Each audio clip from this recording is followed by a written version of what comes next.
Bonsoir. Entre, je t'en prie, installe-toi. Et j'espère que tu vas bien et bienvenue dans cette nouvelle vidéo d'Halloween assez spéciale. Aujourd'hui, j'ai réalisé une sorte de baronne, voilà, avec les petites ailes de chauve-souris, les petites pattes d'araignée, de quoi faire un look 100% Halloween quoi. C'est une vidéo assez spéciale étant donné qu'elle va servir également de crash test parce qu'aujourd'hui j'ai l'honneur de tester ma première palette de chez Martin Cosmetics, la 669. C'est la dernière palette de Gaël Garcia Diaz. Franchement, c'est ma première palette, voilà, de sa marque. C'est un petit cadeau d'anniversaire avant l'heure. Je sais pas pourquoi, mais j'ai kiffé de ouf, oui. Moi qui aime beaucoup les palettes colorées, ben pour une fois, j'ai demandé une palette. Voilà. Après c'est totalement avec le style d'Halloween. Franchement je voulais absolument tester, je voulais connaître la marque, voir la qualité des fards, voir le packaging. Dans tous les cas je vous dis tout mon ressenti au feeling dans ma vidéo. Je t'avoue aussi ce qui m'a donné envie d'aller vers cette palette c'est la communication qu'il y a autour.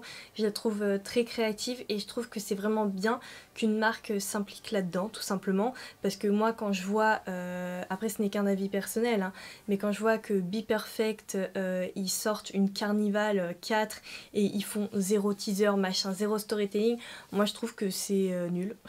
En fait, ils savent très bien qu'ils vont vendre la Carnival, donc ils partent du principe, bah on va économiser sur la com, on va rien faire et moi vraiment ça me dépasse parce que je me dis putain ils pourraient faire des choses genre incroyables. Du coup moi j'applaudis vraiment la team de Martin Cosmetics qui à chaque fois nous plonge dans un univers. Moi je suis comme ça, je suis dans le storytelling, je suis dans la création, je suis dans la communication, le marketing et tout. Et je trouve que Martin Cosmetics c'est vraiment une des marques qui joue le plus dessus. Putain mais on en a besoin au bout d'un moment non ? En tout cas, je trouve vraiment que la palette est sublime et tout l'univers qui est autour et je pense que c'est vraiment pour ça que je l'ai achetée.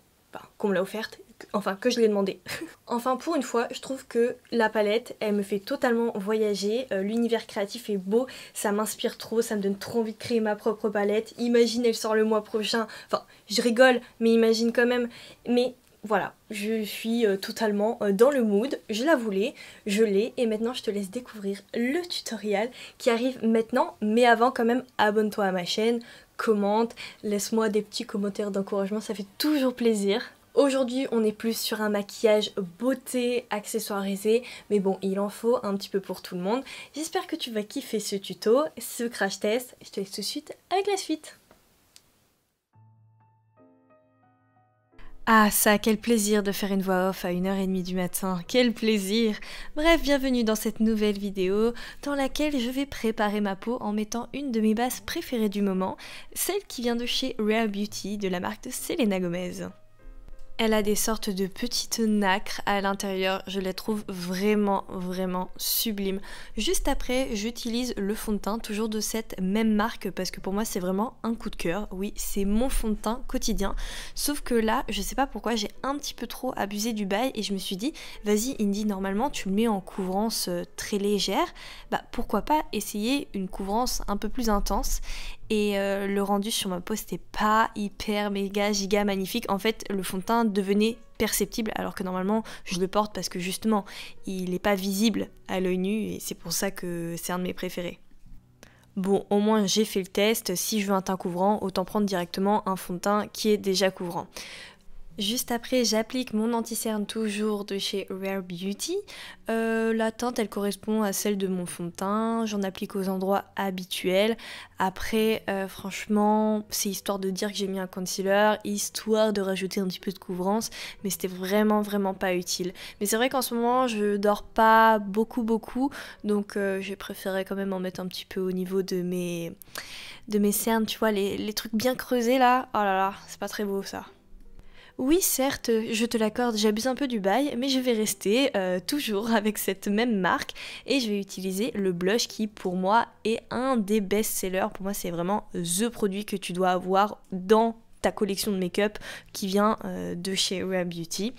Je l'applique parce qu'en fait, il est très pigmenté et comme ça va me faire un petit peu une base par la suite. Comme ça, je vais savoir où je vais placer mes futures couleurs.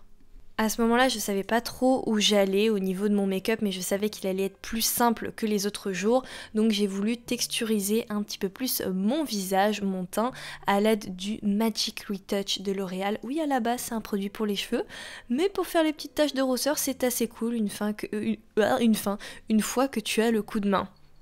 Si jamais le produit ne te plaît pas, tu peux toujours rectifier en ajoutant un petit peu de Beauty Blender. Alors ça, c'est ma tête en découvrant que je ne sais pas boire une tasse de thé correctement. Pourquoi j'ai soufflé dedans? Alors là, c'est la bonne question parce que je n'ai pas soufflé avec ma bouche, mais avec mon nez.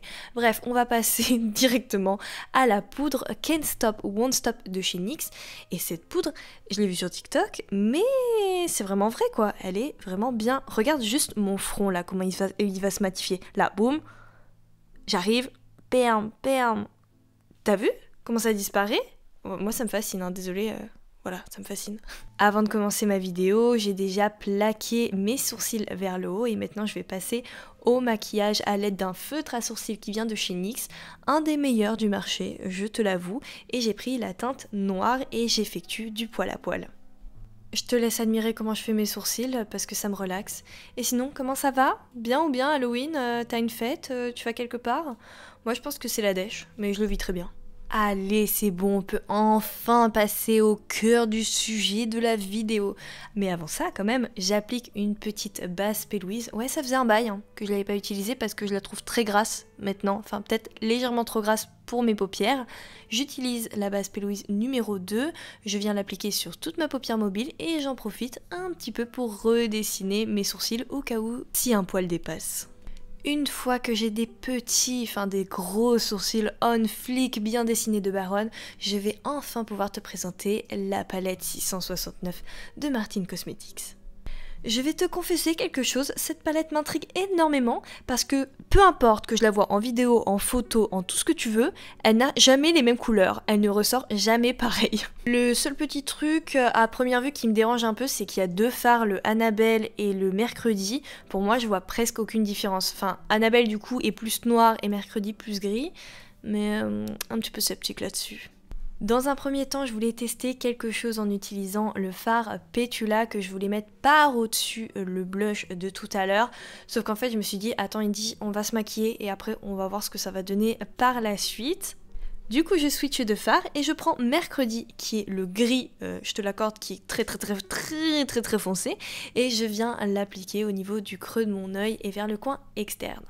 Entre temps, j'ai quand même repris ma poudre Can't Stop Won't Stop pour poudrer mon arcade sourcilière étant donné que dans la palette, il n'y a pas vraiment de nude. Après, franchement, tant que tu as ta poudre, il n'y a pas besoin de nude dans une palette. À première vue, ce fard est très pigmenté, il s'applique bien, il se travaille bien et il n'a pas de chute. Et franchement, quand tu as un fard aussi foncé que ça qui ne fait pas de chute, bah c'est pas trop mal, hein. C'est même très bien. Je reprends le fard Petula avec un pinceau fin et estompeur et je viens le placer entre ma paupière et le fard Mercredi que j'ai précédemment appliqué. Le but principal durant cette étape, c'est de venir créer une couleur de transition entre ta peau et la couleur Mercredi qu'on a précédemment appliquée. Voilà, j'estompe tranquillement et j'essaye en même temps d'étirer mon œil. Oui, en effet, aujourd'hui on part sur un make-up assez facile, ouvert à tous, tout simplement. Et je n'oublie pas bien sûr, dès qu'il y a la couleur Mercredi, je viens rajouter et estomper avec du Petula. Si jamais je trouve que le Petula ne s'estompe pas assez, c'est-à-dire que vu que c'est un fard déjà foncé, pour l'éclaircir, franchement, il faut vraiment beaucoup le travailler, bah, il ne faut pas hésiter à rajouter une petite poudre de couleur de ta carnation et comme ça va aider à l'estompage. Une fois que j'ai la forme que je souhaitais, eh bien je peux passer au blush. Je vais un petit peu abuser, mais je trouve que la couleur est vraiment belle et ça rend vraiment bien en tant que blush. Je prends le noir de la palette qui est la teinte Annabelle et je l'applique de manière plus précise au niveau du coin externe de l'œil. Je le mets, en fait l'ordre c'est Petula, Mercredi et ensuite Annabelle. Waouh, j'ai bien appris les noms des fards, hein, c'est incroyable. Non mais c'est vrai que du coup, là, appliqué sur la paupière, on se rend compte quand même qu'il y a une petite différence entre Mercredi et Annabelle. Sache que le noir ne fait pas de chute, donc c'est plutôt une bonne nouvelle. Et j'enchaîne avec un nouveau fard qui fait partie des 3 fards duochrome de la palette. Je l'applique au niveau du milieu de ma paupière mobile en essayant de redessiner un petit peu comme si je faisais un semi-cut crease. J'ajoute la teinte Freya qui est aussi un fard duochrome, je le mets au niveau du coin interne tout en essayant de garder le détail du faux semi-cut crease qu'on vient de créer. Ce fard est très beau, je te l'accorde, il est assez lumineux et je trouve que vraiment en coin interne il est vraiment pas mal. Il est évident qu'il ne faut pas oublier de l'estomper avec le fard précédent. J'ajoute la teinte Cornelia qui est un noir très pailleté. Moi je trouve qu'il est plus paillettes pure, donc tant mieux, c'est exactement ce que je voulais. Comme ça je rajoute un côté scintillant au niveau du coin externe de mon œil. Moi j'adore faire des make-up comme ça en rajoutant des paillettes, ma vie. Je reprends la teinte Mercredi avec un pinceau pour le teint et je viens me créer un contouring tapper. Pour éviter qu'il fasse des taches sur le teint, faut pas hésiter à bien prendre le temps de bien le travailler et pourquoi pas reprendre le fard de tout à l'heure. Et étant donné que mon make-up est super dark, il faut absolument que je colore ma muqueuse avec un crayon qui vient de chez Révolution. Je l'ai eu dans un petit kit avec des couleurs primaires. Franchement, il est très pigmenté. Ils sont super cool, je valide à 100%.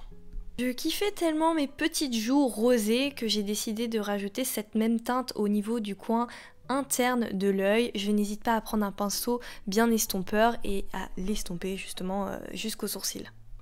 Le look est presque fini, on va passer à l'accessoirisation qui doit être fait en amont. Pour ça, j'ai tout simplement découpé dans du carton noir des ailes de chauve-souris. J'ai rajouté des petits strass parce que je savais que j'allais porter une perruque noire et donc du noir sur du noir, bah ça ne se verra pas. C'est pour ça que les strass, je les ai ajoutés au niveau des endroits stratégiques, vers le milieu de l'aile ou vers les extrémités. J'ai également créé des petites pattes d'araignée en amont, donc là à moi de voir comment les placer selon les ailes de chauve-souris. Dans tous les cas, pour coller ces papiers sur mon visage, vu qu'ils sont un peu cartonnés, ils sont plus lourds que du papier classique, je vais utiliser de la Prozette qui est une colle de contact. Il faut que tu la mettes sur le papier et sur ta peau, t'attends que ça devienne transparent, la colle est active et ensuite tu peux relier les deux. Ensuite, je prends une colle à fossiles pour coller des strass parce que c'est largement suffisant. Par contre, celle-ci, elle doit être transparente. Ne prends pas de la colle noire pour coller des strass parce que ça va être horrible, ça va faire des taches. Pour bien les placer, j'utilise tout simplement un crayon blanc qui vient de chez NYX. En fait, il est assez gras, donc ça chope la paillette et ça l'applique parfaitement sur ton visage. Par la suite et pour compléter ce look, je vais mettre du rouge à lèvres noir qui vient de chez Révolution. Mais avant, étant donné que le rouge à lèvres noir, si tu dépasses, ça ne pardonne pas, je viens quand même prendre un crayon à lèvres, je redessine mes lèvres correctement et après, je viens les remplir avec un nouveau rouge à lèvres. Tout est dans la barre d'infos, encore une fois, si tu cherches des produits. Et là, il y a mon chien, il pète un câble. Donc désolé, c'est pas un zombie derrière moi, c'est juste mon chien. Bref, j'ai complété ce look avec une perruque et des gants et c'est terminé. Ça y est, cette nouvelle vidéo touche à sa fin. J'espère que ce look t'a plu, j'espère que... voilà, je ne sais plus ce que je voulais dire. Débriefons ensemble sur la palette 669 de chez Martin Cosmetics. Oui, parce que vu que j'ai fait que de la voix off, je préfère le dire, voilà, là en fin de vidéo. Donc, encore une fois, j'insiste sur la communication, le marketing, je trouve qu'il est vraiment top. Tu te rends compte, avec une seule palette, tu peux plonger quelqu'un dans un univers et moi je trouve ça carrément cool et je trouve que Martin Cosmetics c'est une des seules. Kylie, j'avoue, elle le fait un peu, mais elle fait juste ça pour poser, c'est tout, enfin elle va pas chercher plus loin quoi. Bref, rien que pour ça, ça m'a donné envie d'acheter le produit parce que tu me connais maintenant, au niveau des palettes, je suis très exigeante et j'en demande pas. Voire très peu et j'en achète plus vraiment, voilà, j'achète plus de palettes. Mais bon, pour une fois une marque a réussi à me choper et à dire Indy, je sais que t'as envie de tester cette palette, en plus c'est la période d'Halloween, tu kiffes ça, et du coup ça a marché. En ce qui concerne le packaging, moi je le trouve cool, il est assez léger donc dans ton sac, voilà, ça rentre, c'est pas trop encombrant. Comparé aux palettes Jeffree Star, parce que tout le monde compare ça avec Jeffree Star, mais ce qui est tout à fait normal parce que c'était lui un peu le premier à faire ce type de packaging. Après je m'y attendais pas, mais la texture c'est un peu du velours, enfin je sais pas comment on appelle ça, mais c'est comme la texture de la palette Naked numéro 1. Donc en fait moi avec mes animaux j'ai plein de poils partout, donc la palette en l'espace de 4 secondes elle était blanche tout à l'heure quand je l'ai sortie, j'avais un peu le seum, mais après franchement moi je kiffe, c'est le but. Au niveau de l'intérieur j'apprécie fort le petit miroir, il est cool, j'aime beaucoup l'harmonie, même si ça peut te paraître étrange. Après je trouve que il y a des choses que j'aurais revues. Par exemple là le Annabelle et le mercredi, pour moi c'est vraiment presque les mêmes fards. Enfin... Et c'est pareil, Cornelia et Ursula, enfin pour moi c'est un peu beaucoup trop similaire. Sois sûr que je vais réutiliser cette palette avant la fin étant donné que la teinte Lavina c'est ma teinte préférée et je l'ai pas encore testée, j'ai un peu le seum.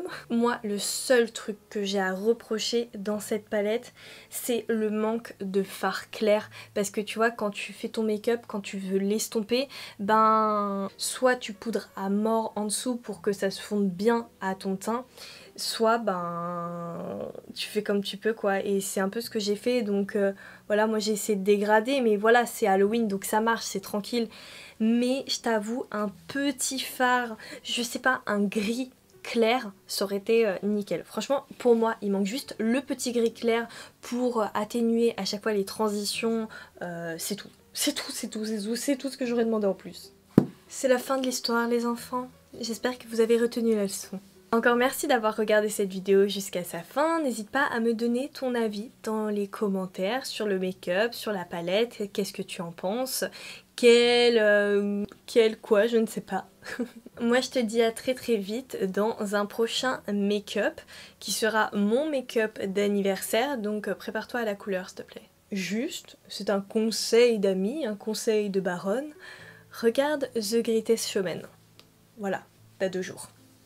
Allez, bisous, bye!